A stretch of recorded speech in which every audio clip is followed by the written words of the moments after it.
심리학은 마음이 시키는 대로 살라고 한다. 내 삶을 온전히 내 것으로 만들어 살아가는 방법. 매일같이 바쁜 일상에 발목이 잡힌 채로 살다 보면 눈앞의 삶을 깊이 있게 생각해 보거나 지금까지 살아온 나날을 추억하며 새로운 삶을 계획하는 시간을 갖지 못합니다. 그렇게 의미를 잃어버린 나날을 보내다 어느 날 문득 자신을 돌아보면 마음속에 찬바람이 스며들듯 외롭다는 감정이 퍼지며 울컥하는 감정에 사로잡히게 됩니다. 당신은 언제 외로움을 느낍니까? 혼자가 되어 쓸쓸해진 마음이나 느낌을 일컫는 외로운 감정에 대해 미국의 신학자 폴 딜리히는 이렇게 말합니다. 외로움이란 혼자 있는 고통을 표현하는 말이고 고독이란 혼자 있는 즐거움을 표현하는 말이다. 누구나 살면서 외로움에 빠질 때가 있습니다. 당신은 이 넓은 세상에 혼자 낙오되었다는 고통 때문에 가슴앓이를 하며 눈물 지은 적이 있습니까? 말하자면 다음과 같은 감정입니다. 가족과 함께 살고 있지만 각자의 삶을 사느라 바쁘다 보니 서로에게 외롭다는 감정을 토로하지 못하고 혼자만 고립되어 지낸다. 마음이 통하는 사람과 오랫동안 대화를 나누고 싶어도 그럴 때마다 이야기가 어긋나서 오히려 바닥 끝까지 공허해지고 만다. 친구라고 부를 만한 사람이 없다. 마음을 털어놓을 만한 사람을 원하지만 만나기가 어렵다. 나를 알아주는 사람이 별로 없다. 어디에서 누구와 함께 있든 혼자라는 생각에 가슴에 구멍이 뻥 뚫린 듯하다. 살면서 이런 감정에 자주 빠지면서도 바쁜 일상에 쫓겨 지내다 보니 켜켜이 쌓이는 외로움을 그냥 방치한 채 살고 있지는 않나요? 그러면서도 매일같이 당장 해야 할 일들이 있으니 오히려 외로운 기분에서 벗어날 수 있어 다행이라며 억지로 위안하지는 않습니까? 확실히 일에 떠밀려 살다 보면 외로운 감정을 잊고서 그럭저럭 살아갈 수 있을지 모릅니다. 아무리 심한 외로움일지라도 현재의 삶을 직접적으로 무너뜨리지만 않는다면 대수롭지 않게 여기며 지내게 됩니다. 하지만 그런 식으로 외면한다 해서 외로운 감정이 사라져버릴 리는 없습니다. 어차피 인생이란 게 다 그런 거 아닙니까? 인생은 원래 혼자 왔다 혼자 가는 거니까 억지로 참고 사는 거죠. 이런 말을 하면서 자신은 오래전에 외로운 감정에서 도망치는 걸 포기했다는 사람들은 미래의 행복을 찾아 달려가는 마음을 아예 봉인해버린 것이나 다름없습니다. 문제는 그렇게 하면 마음의 명령에 따라 말하고 움직이는 일, 자기 자신을 진정한 마음으로 위로하는 일, 자기 삶을 누구보다 사랑하는 일로부터 점점 멀어질 뿐이라는 사실입니다. 뼛속 깊이 파고드는 외로움으로부터 자신을 구출하기 위해서는 마음이 무슨 말을 하는지 귀담아 들으면서 자기 자신을 더 사랑하고 노력할 필요가 있습니다. 타인의 말이나 표정에 휘둘리지 말아야 합니다.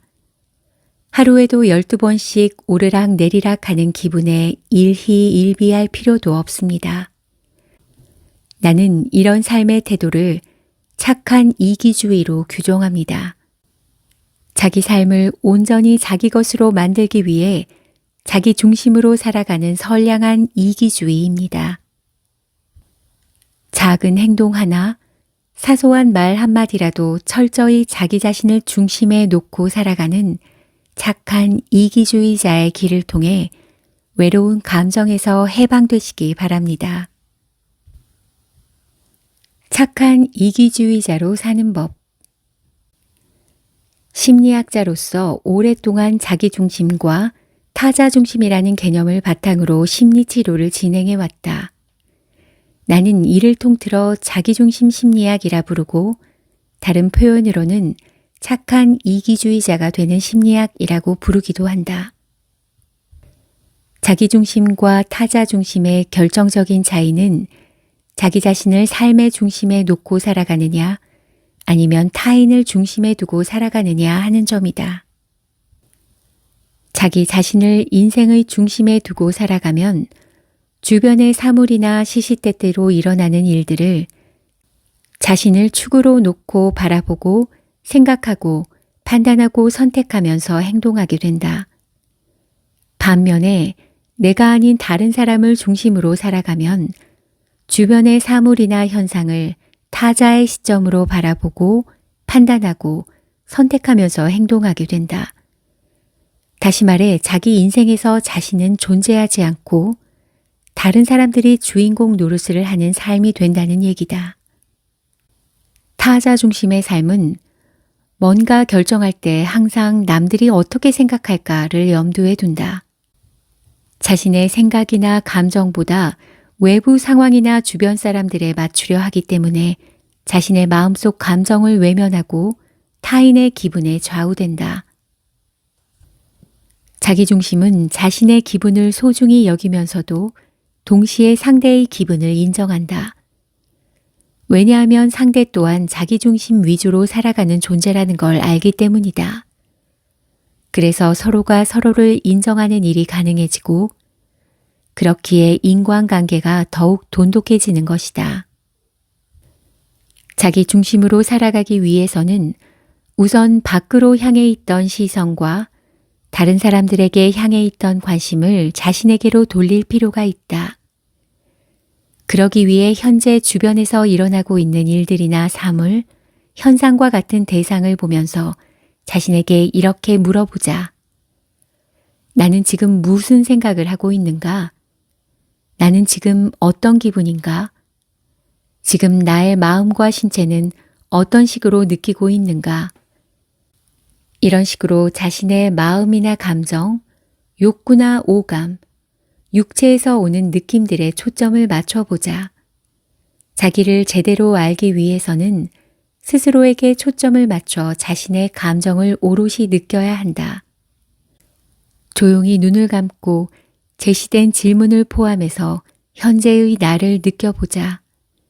나를 제대로 알면 마음이 하는 소리를 똑바로 들을 수 있다. 그렇게 되면 자기 마음이 하는 말에 따라 살게 된다. 자신을 알면 자기의 마음에 상처를 주는 일을 하지 않게 된다. 남들이 알아주건 말건 외로움 따위는 자신과 관계없는 일이 된다. 왜냐하면 마음이 자신만의 삶으로 충만하기 때문이다. 그러면 자기 마음 안에 도사리고 있는 응어리나 부정적 감정을 해소하기 위해 노력할 수 있고 그런 노력들이 자신을 진심을 다해 사랑하는 행위와 이어진다. 그렇게 자신의 생각이나 욕구, 소망을 채우려고 노력하는 것이 바로 착한 이기주의에 입각한 자기 중심적인 생활 태도이다. 이것이 자신을 누구보다 신뢰하고 사랑하는 삶을 착한 이기주의라고 부르는 이유다. 자신을 제대로 알기 위해서는 자기의 마음이 무엇을 지향하는지 알아야 한다. 그러니 특히 중요한 것은 매 순간마다의 마음이고 이를 위해서는 항상 자기 자신을 느껴야 한다. 이것이 바로 자기 중심으로 살아가는 사람의 일상이다. 예를 들어 당신이 문득 외롭다라는 감정에 휩싸이게 되었을 때는 다음과 같이 생각해 보자. 나는 지금 무엇 때문에 외롭다는 기분이 되었을까? 나는 지금 무슨 일을 하다가 외로운 기분을 알아차리게 되었을까? 과거에 언제 이런 기분을 느꼈고 그때와 지금은 무엇이 같고 무엇이 다른가? 이런 식으로 현재의 기분을 알아차리면 자신을 파악하는 일이 가능해진다. 다시 말하지만 언제 어디서든 자신의 기분을 감지하는 일은 중요하다. 그래야 마음이 시키는 대로 판단하여 행동할 수 있고 그것이 바로 자기 중심적인 삶으로 이어진다. 결국 자기 중심의 삶이란 능동적으로 자기 삶을 주관하는 것이다. 그래야 자기 인생이라는 무대에서 온전히 주인공 역할을 할 수 있다.